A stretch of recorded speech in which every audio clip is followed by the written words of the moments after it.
नमस्कार. मी तुम्हाला आज भरल्या वांग्याची झटपट होणारी रेसिपी 2 मिनिटात होईल अशी रेसिपी सांगणार आहे. त्याच्यासाठी मी घेतलेले आहेत हे मध्यम आकाराचे 7 वांगे. ही अद्रक लसणाची पेस्ट आहे, हे 1 चमचा आहे. हे कढीपत्त्याचे पान आहेत. ही थोडीशी कोथिंबीर आहे आणि हे मी घरी बनवलेला काळा मसाला आहे हा, आणि शेंगदाण्याचं कूट आहे हा. तर मी याच्यासाठी आता थोडंसं याच्यामध्ये पाणी टाकणार आहे असं, आणि ह्याला एकजीव करून घेणार आहे.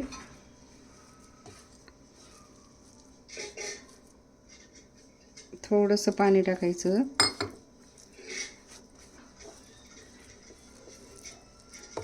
शेंगदाण्याच्या कुटामध्ये मी थोड्याशा 2-4 लसणाच्या पाकळ्या पण टाकलेल्या आहेत आणि थोडी कोथिंबीर टाकलेली आहे. थोडंसं मीठ टाकलेलं आहे. हे असे भरून घ्यायचे वांगे.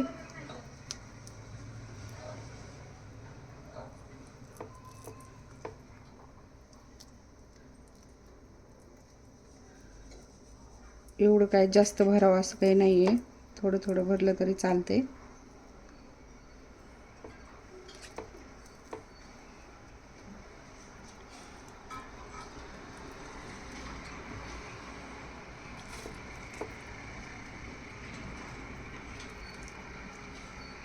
हा घरी बनवलेला मसाला आहे. हा धने, फूल, विलायची हे सगळं टाकलेलं आहे याच्यामध्ये.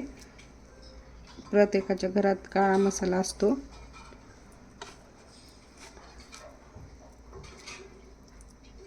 आता हे माझे वांगे हे त्याच्यामध्ये भरून झालेले.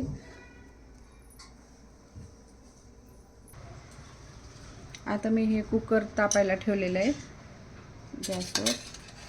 ते थोडंसं तापल्यानंतर आपल्याला तेल कमी जास्त तुम्ही टाकू शकतात. हे मी 1 पळी तेल टाकलेलं आहे. मला तेल आवडतं जास्त.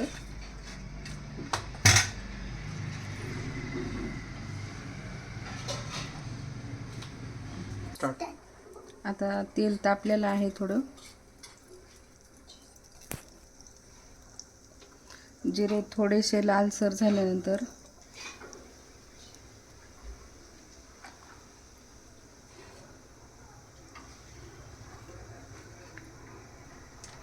याच्यामध्ये हे मी वांगे सोडते अगोदर.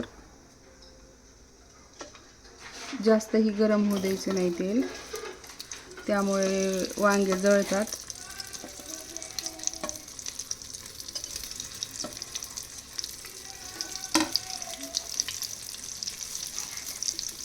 नंतर कढीपत्ता टाकते मी.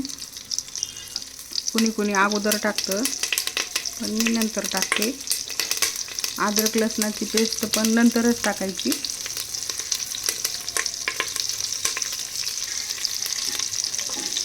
आणि हे जे उरलेलं आहे आपलं ते याच्यामध्ये सोडायचं.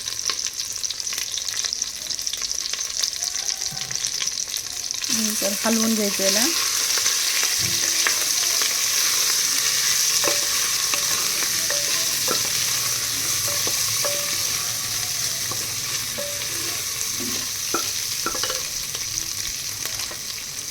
त्याच्यामध्ये मी आंबरचा भंगा मसाला टाकत आहे 1 चमचा.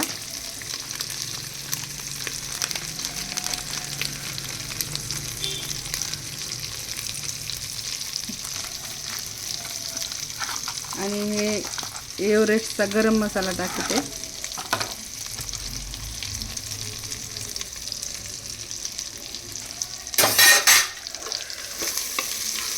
या भाजीला जास्त पाणी टाकायला म्हणजे जे आपल्याला जेवढी भाजी पाहिजे तेवढंच पाणी टाकायचं त्याच्यामध्ये, कारण हे एका शिट्टीमध्येच भाजी होते. जास्त पाणी लागत नाही त्याला.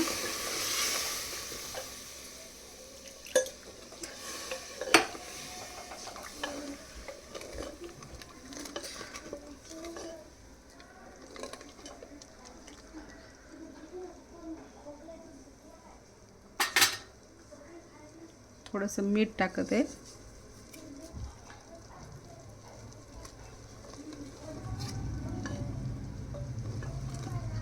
चवीनुसार मीठ टाकायचं.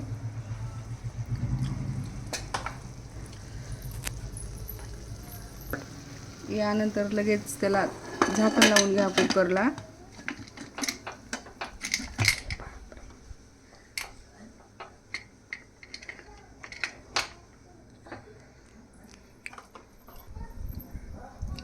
कुकरला एक शिट्टी आली की लगेच बंद करून टाका. छान भाजी होईल. एक शिट्टी झाल्यानंतर लगेच कुकर बंद करायचं.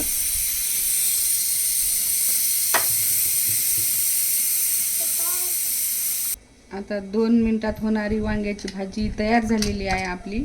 आणि मी ते एका बाउलमध्ये काढून घेत आहे. बघा, अशी दिसत आहे भाजी. एकदम छान. त्याचा सेंट पण खूप छान येते खायला पण.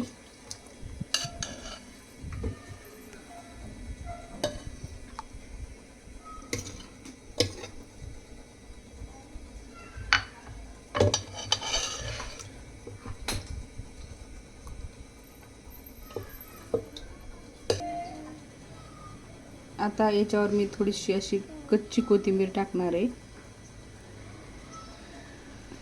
2 मिनिटात झटपट होणारी वांग्याची भाजी आपली तयार झालेली आहे. तुम्ही नक्की ट्राय करून बघा.